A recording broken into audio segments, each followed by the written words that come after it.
Welcome back नाजरीन और सामीन। आज हम बात कर रहे हैं कमर में दर्द की। हमने बात की कमर में दर्द कौन सी एज ग्रुप में ज़्यादा होता है और कौन से जेंडर में ज़्यादा होता है, मर्दों में ज़्यादा होता है, ख़वातीन में ज़्यादा होता है, और कौन सी वजूहात इसकी हो सकती हैं। इसी टॉपिक को हम जारी रखेंगे। हमारे साथ मौजूद हैं doctor of physiotherapy doctor Ashbeel John. तो डॉक्टर साहब ये फरमाइएगा कि कमर दर्द की हमने दो मेजर वजूहात की बात की, जिसमें आपने बताया कि एक प्रोलॉन्ग पीरियड्स ऑफ सिटिंग जो होता है, बहुत लंबी अरसे तक, जैसे हम टेबल पे बैठे रहते हैं, ऑफिस में होते हैं या कंप्यूटर के सामने बैठे होते हैं, और इसी के साथ साथ मर्दों में बाइक्स चलाना जो है या बहुत ज़्यादा हैवी फिजिकल एक्टिविटी परफॉर्म करना जो है वो भी इसकी वजह हो सकती है। रिस्क फैक्टर कौन से हो सकते हैं, कौन सी चीज़ें ऐसी हैं इन दो चीज़ों के अलावा जिसकी वजह से कमर में दर्द की प्रॉब्लम बढ़ सकती है? देखिए, सबसे ज़्यादा इंपॉर्टेंट अगर मैं बात बताऊं तो आपकी बॉडी की डिहाइड्रेशन है। आजकल हमें पानी पीने का इतना रिवाज लोगों के अंदर नहीं है, पानी बहुत फ्रीक्वेंट नहीं पिया जाता, क्योंकि आपकी जो रीढ़ की हड्डी है उसके बीच में जो आपकी डिस्क होती है दैट इज़ वाटर, पानी होता है उसके अंदर। अगर हम पानी नहीं पीते तो वो बॉडी जो पानी यूटिलाइज करती है वो फिर डिस्क से लेना शुरू हो जाती है, जिसकी वजह से डिस्क डिहाइड्रेशन भी जो कि कॉज होती है बैक पेन का, वो बहुत होना शुरू हो जाती है। तो इसलिए हमें वाटर कंटेंट खास तौर पे अपनी स्पेसिफिकली हमारी रीढ़ की हड्डी की हेल्थ के लिए, अच्छी हेल्थ के लिए, बैकबोन के लिए हमें अपने पानी की कंजम्पशन को अच्छा इंक्रीज करना चाहिए। जिस तरह माहिर कहते हैं कि आपको तकरीबन ये है कि 12 से 14 गिलास आपको डेली पानी पीना चाहिए आपको नॉर्मली, लेकिन ये है कि हम यूजुअली हमारी लाइफस्टाइल में इतना पानी पीने का रिवाज नहीं है, हम नहीं पीते, जिसकी वजह से डिस्क की डिहाइड्रेशन बढ़ जाती है, और डिस्क की डिहाइड्रेशन के बाद फिर मजीद कॉम्प्लिकेशन जो कि हमारी स्पाइनल कॉर्ड के लेवल पे आना शुरू हो जाती है, वो भी आना शुरू हो जाती है। इसके अलावा एक खसूसन एक चीज़ है कि हमारे तर्ज जिंदगी, मतलब हमारा अगर जैसे लाइफस्टाइल हमारा जैसा है, हमारा बेड है जो हमारा यूजुअली लोगों के बेड होते हैं, लोगों को आदत होती है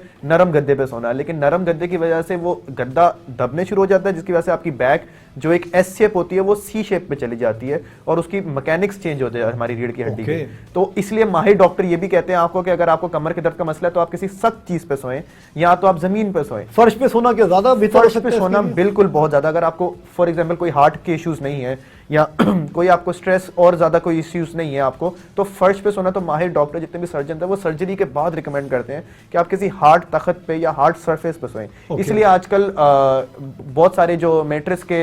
ब्रांड्स हैं, उन्होंने हार्ड मैट्रेस जो कि ऑर्थो मैट्रेस के नाम से बड़ा मशहूर है, जो हम रिकमेंड भी करते हैं, वो उस पे ये है कि बैकबोन की हेल्थ आपकी बेहतर रखता है और आपकी फॉर्म को बेहतर रखता है। एक्सीलेंट। एक बड़ा इंपॉर्टेंट पॉइंट डॉक्टर अशबील ने मेंशन किया, वो ये कि आमतौर पे हम बात करते हैं कि भाई वेट लिफ्टिंग है या आपका लाइफस्टाइल ऐसा है जिसकी वजह से कमर में दर्द बढ़ जाता है और हो सकता है, लेकिन उन्होंने पानी के हवाले से बताया कि पानी, जिस्म में अगर पानी की कमी है, जिसको आप डिहाइड्रेशन की स्टेट कहते हैं, अगर वो भी आप पानी कम पीते हैं तो वो भी एक वजह हो सकती है। यहाँ ये बात जहन में रहे कि यहाँ डॉक्टर अशबील ये गुर्दों की बीमारी का जिक्र नहीं कर रहे, बल्कि वो ये जिक्र कर रहे हैं, ये बता रहे हैं कि पानी की कमी का ताल्लुक जहाँ और बहुत सारे नुकसान हो सकते हैं, वहाँ ये भी है कि जो हमारी डिस्क होती है, जो हमारा जो वर्टिब्रल कॉलम है, उसको भी पानी की ज़रूरत होती है। तो अगर जब वो ड्राई हो जाएगी तो आपके कमर में दर्द का रिस्क बढ़ जाएगा। अच्छा डॉक्टर अशबील, ये भी बताइएगा कि क्या हम वज़न उठाने की अगर हम बात करते हैं, तो मैं यहाँ वेट लिफ्टिंग की बात नहीं कर रहा, मैं यहाँ प्रोफेशनल बॉडी बिल्डर्स की बात नहीं कर रहा, मैं आपसे यहाँ पूछ रहा हूँ कि हम सभी कभी ना कभी रोज़ाना की जो हमारी तर्ज ज़िंदगी उसमें वेट उठाते हैं। मिसाल के तौर पे मैं खुद कभी कभार ऐसा होता है कि पानी जब ख़त्म हो जाता है डिस्पेंसर में, तो पानी की बॉटल जो कई लीटर्स की होती है वो मैं उठा के जो है वो डिस्पेंसर पर लगाता हूँ। क्या इस तरह वज़न उठाना, बहुत हैवी वज़न उठाना, ख़वातीन के लिए, मर्दों के लिए, ये भी एक रिस्क फैक्टर हो सकता है कमर में दर्द का? बिल्कुल। अगर आप कोई भी चीज़ कर रहे हैं, किसी भी तरह का वज़न है, चाहे वो बहुत ज़्यादा वज़न है, तो जाहिर सी बात है आपके लिए बहुत मुश्किल हो जाएगा उसको उठाना, लेकिन उसका एक प्रॉपर तरीका होता है, प्रॉपर एक फॉर्म होती है। ठीक है। जिस तरह लोगों को हमने देखा है कि वो झुक के कमर को बेंड करके और वजन उठा रहे होते हैं, और वो सबसे ज्यादा गलत है, क्योंकि बेंडिंग एक ऐसी चीज है कि जो कि इजीली ब्रेक हो सकती है। आप किसी भी चीज को मोड़ते हैं तो मोड़ने से क्या होता है कि जो बीच में उसकी फोर्स लग रही होती है, बेंड होने की वजह से वो ब्रेक होने का खतरा होता है। इसलिए हम फिजियोथेरेपिस्ट और जितने भी ट्रेनर्स हैं, हम ये रिकमेंड करते हैं हर पेशेंट को, हर क्लाइंट को, जो भी घरेलू औरतें हैं, घरेलू काम करने वाले लोग हैं, जिस तरह आपने जिक्र किया कि वाटर डिस्पेंसर के ऊपर जो बॉटल लगती है वो 19 लीटर की होती है, तो कोशिश ये की जाती है, उनको ये बताया जाता है कि अगर आप बेंड ना करें, आप पूरा जमीन पे बैठे, दैट इज आप स्क्वाट पोजीशन में जाएं, आप उसको बॉडी के क्लोज रखें, फिर उसको उठा के अपने साथ ऊपर उठाएं और फिर रखें, तो आपकी ना कमर पे लोड आएगा, आपके नीज हेल्प करेंगे आपकी कमर को वेट उठाने में। अगर आप बेंड करके करेंगे तो सिर्फ कमर पे लोड आएगा, जिसकी वजह से वो कमर पे मजीद कॉम्प्लिकेशन बढ़ने का खतरा होता है उस वेट की वजह से। ठीक है, बिल्कुल सही है। अच्छा ये भी बताइएगा डॉक्टर अशबील के वो कौन सा मरहला होता है जब हम मेडिकल डॉक्टर से या अपने फैमिली प्रैक्टिशनर से रुजू करें? अगर यानी पहले तो इंसान यही करता है ना कि मुझे कमर में दर्द हो गई, उसने कोई पैरासीटामोल खा ली, कोई एनाल्जेसिक ले ली, कोई दर्द की गोली खा ली और फिर 3-4 दिन वेट किया। तो क्या आप रिकमेंड करेंगे कि कौन सी स्टेज हो, कब जो है कितने दिन बाद जो है वो इंसान को डॉक्टर से रुजू करना चाहिए कमर के दर्द के हवाले से? देखिए, सबसे पहली बात है हमें सिवियरिटी को समझने की जरूरत है कि बैक पेन शिद्दत की आप बात शिद्दत की मैं बात कर रहा हूँ कि शिद्दत कब ज्यादा हो सकती है कि हमें अलार्म बजना चाहिए कि अब हमें इमरजेंसी डॉक्टर में किसी डॉक्टर को दिखाने की जरूरत है या किसी फिजिकल थेरेपिस्ट के पास जाने की जरूरत है।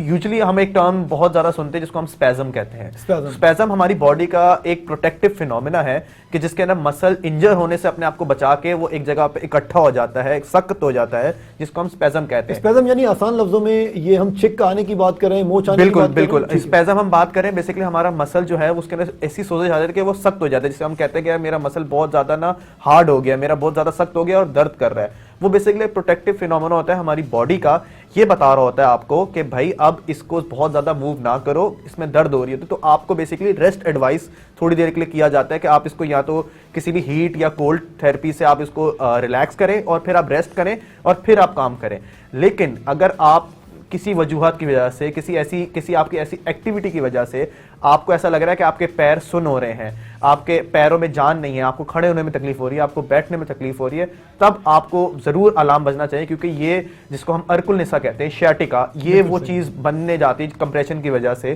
तो जिसकी वजूहात पर डेफिनेटली आपको सबसे पहले तो आप किसी फिजिशियन के पास जाएं अगर रिकमेंड करें, नहीं तो आजकल हमारी जो एसोसिएशन है, हमारी जो एप्टा की एसोसिएशन है पूरी दुनिया में फिजिकल थेरेपिस्ट की, वो ये रिकमेंड करती है कि अगर आपको बैक पेन का ऐसे इशू हो तो आप डायरेक्ट फिजिकल थेरेपिस्ट को भी अप्रोच कर सकते हैं। ठीक है, बिल्कुल सही है। यानी एक इंपॉर्टेंट बात ये बताई इन्होंने कि जो फिजियोथेरेपिस्ट होते हैं उसके पास भी आप जा सकते हैं, और अगर वो कोई कॉम्प्लिकेशन देखेगा, क्वालिफाइड फिजियोथेरेपिस्ट की बात हो रही है, अगर वो देखेगा कि यकीनन आपको डॉक्टर के पास जाने की ज़रूरत है, मेडिकल डॉक्टर के पास जाने की ज़रूरत है, तो यकीनन वो आपको फिर वहीं रेफ़र करेगा, क्योंकि प्रिस्क्रिप्शन जो है वो आपको मेडिकल डॉक्टर ही देगा। अच्छा, ये चीज़ मुझे बताइएगा, एक सवाल आया है हमारे पास डॉक्टर अशबील, वो ये कि क्या जो बुज़ुर्ग होते हैं उनमें आपने बताया कि ये वो एज ग्रुप होता है जो सबसे ज़्यादा रिस्क पर होता है कमर में दर्द के। अब किसी बंदे को आर्थराइटिस है, जोड़ों की बीमारी अलग है, और वो बूढ़ा भी है या बूढ़ी है वो खातून, तो वो क्या करें कि जिससे कमर में दर्द की रोकथाम हो सके, बचाव हो सके, और अगर कमर में दर्द ऑलरेडी है तो उसकी शिद्दत में कमी आ सके? घर पे रह के क्या कर सकती हैं? बिल्कुल, घर पे बैठ के, जिस तरह हमने कहा कि होम एक्सरसाइजेस हमारी कुछ ऐसी होती है जिनको हम बुजुर्गों की बेसिकली हम बात कर रहे हैं कि हम उनको होम एक्सरसाइजेस इस तरह के रिकमेंड करते हैं, सोते हुए, बैठते हुए, उठते हुए, उनको उठने का तरीका कैसे है, उन्होंने कैसे बैठना है, कितनी हाइट पे उन्होंने बैठना है, जमीन पे उन्होंने नहीं बैठना है, ये सारी एहतियाती तदाबीर हैं जो हम उनको बताते हैं। अगर हम बात करें कि हम उनको ऑन बेड एक्सरसाइज की बात करें तो हम उनको यही बताते हैं कि आप अपनी लेग्स को ऊपर उठा के नीचे करें, जो कि हमारे हिप्स से कनेक्टेड होती है हमारी बैकबोन को। तो हम जब अपनी पूरी लेग को स्ट्रेट उठाते हैं तो हमारी कूल्हे की हड्डी और हमारी जो रीढ़ की हड्डी है ना, वो आपस में मिलती है और उस पे उसकी एक्टिविटी होती है। ये हम जरूर हम अपने ओल्ड एज पेशेंट्स को रिकमेंड करते हैं। दूसरी चीज हम उनको ये कहते हैं कि लेटे लेटे ही अपने पैरों को मोड़ के अपनी कमर को उठाए, जिससे वो एक कमर का आर्क या ब्रिज बनाते हैं, जो कि हमारी कमर के लिए बहुत मुफीद एक्सरसाइज है। तीसरी बात ये कि हम उनको कहते हैं कि आप उठक बैठक लेकिन बेड पे बैठ के करें, बेड पे बैठ के किसी चीज को पकड़ के उठें और बैठें और अपनी कमर को सीधा करें। तो ये कुछ चंद ऐसी एक्सरसाइजेस हैं। इसके अलावा वॉक भी है कि अगर आप प्रॉपर वॉक रखें तो आपकी बैकबोन, ये है कि वॉक से भी आपकी बैकबोन की स्ट्रेंथ अच्छी होती है। और अगर आप ओल्ड एज हैं, अगर आपके घर में कोई बूढ़े अफराद है, तो आप उनके ये है कि आप उनको जरूर रिकमेंड करें कि वो वॉक करें और ये कुछ चंद एक्सरसाइजेस करें ताकि उनकी बैक पेन ना हो उनको और उनकी बैक बोन की हेल्थ मेंटेन रहे। बिल्कुल सही है। अच्छा, ये बताइएगा कि कमर में दर्द की तशखीस, मिसाल के तौर पे अब 4 दिन 5 दिन हो गए, हफ्ते हो गए, कमर में दर्द ठीक नहीं हुआ, ठीक है, और ये बताइए कि मुख्तसरन मुझे फरमाइएगा कि कैसे मुमकिन है कि इसकी तशखीस की जा सके? क्या सीटी स्कैन ज़रूरी होता है, एक्सरे होता है, फिजिकल हिस्ट्री और जो उसके सिम्टम्स अलामत होती हैं उसकी इंपॉर्टेंस होती है? कौन सी चीज़ें जिससे तशखीस हो सकती है? पेशेंट चाहता है कि मुझे पता चले प्रॉब्लम क्या है, तो क्या करे, तशखीस कैसे होगी उसकी? देखिए, यूजुअली अगर आपकी बैक पेन 2 से 3 दिन या 1 हफ्ता पुरानी हो गई है और 1 हफ्ते में आपको ऐसा लग रहा है कि दवाई मैं खा रहा हूं थोड़े टाइम के लिए, तो थोड़े टाइम के लिए ठीक हो रहा है लेकिन दोबारा वो आ जाती है, तो इसका मतलब है कि कोई ना कोई इंटरनल मसला है या कोई हड्डी के साथ इशू है। अगर तो मस्कुलर इशू होते हैं वो 2 से 3 दिन में या 48 to 72 आवर्स में वो रिजॉल्व हो जाता है। लेकिन अगर आपके 3 दिन के बाद भी आपकी बॉडी, आपकी बैक में में इश्यूज रह रहे हैं और आपके सिम्टम्स जो हैं वो ऐसे हैं कि जब हम सिम्टम्स बेसिकली हिस्ट्री लेते हैं किसी भी पेशेंट से, तो हम सिम्टम्स से पूछते हैं कि भाई आपको कब हो रहा है, कितने टाइम से हुआ है। उसके बाद जो फर्स्ट लाइन ऑफ आपकी इन्वेस्टिगेशन होती है, आप एक्सरे रिकमेंड करते हैं। आप एक्सरे में ये देख के कोशिश करते हैं कि उसकी बोन हेल्थ तो नहीं कॉम्प्रोमाइज हो रही है, उसकी डिस्क पेस तो नहीं कम हो रही। लेकिन अगर आप पेशेंट के सीवियर सिम्टम्स है, जैसे कि उनको वो कहते हैं कि मेरे पैर में सूजन, मेरे पैर में सुनपन आ रहा है, मेरी उंगलियां सुन हो रही हैं, मेरे हाथ सुन हो रहे हैं, तो फिर हम MRI या CT स्कैन की तरफ जाते हैं। बहुत शुक्रिया डॉक्टर शबील। आज हमने नाज़रीन और सामीन बड़ा इंपॉर्टेंट टॉपिक कवर किया बैकएक के हवाले से, और इस हवाले से अगर आपके कोई क्वेश्चंस हो या कमेंट्स हो तो प्लीज़ हमारे ऑफिशियल यूट्यूब चैनल को सब्सक्राइब कीजिए और अपने जो रिमार्क्स हैं अपना फीडबैक कमेंट्स पे ज़रूर पोस्ट कीजिएगा। और इसी के साथ प्रोग्राम का वक्त ख़त्म हुआ चाहता है। नेक्स्ट प्रोग्राम में हाजिर खिदमत होंगे एक नए टॉपिक, एक नए मौजू के साथ। अपना और उन लोगों का बहुत ख्याल रखिएगा जिनसे आप मोहब्बत करते हैं और उन लोगों का भी जो आपसे बहुत मोहब्बत करते हैं। टेक केयर, फ़ी अमान अल्लाह।